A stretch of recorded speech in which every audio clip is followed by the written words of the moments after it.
Welcome to the Slop Farm. Enjoy the video. Drag a lookup transformation from the Ssis toolbox onto the data flow design surface. Connect your data source to the lookup transformation with a green arrow. Choose a connection manager that points to the reference database and schema. Choose full cache, partial cache, or no cache depending on reference table size and memory availability.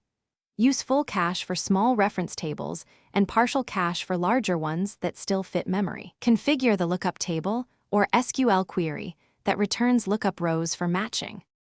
Map input columns to lookup columns exactly to ensure correct matches. Use the Columns tab to drag and drop input columns to matching lookup columns.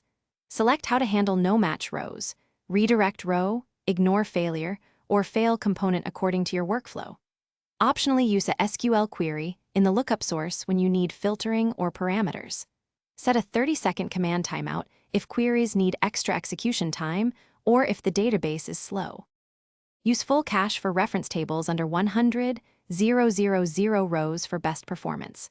For very large reference sets, filter rows at the source or use a TSQL join instead of the lookup transformation.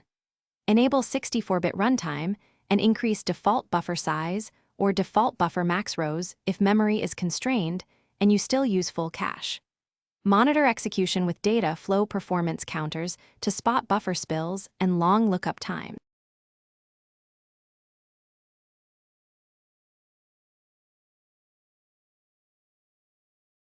Thanks for watching. Consider subscribing if we helped you today.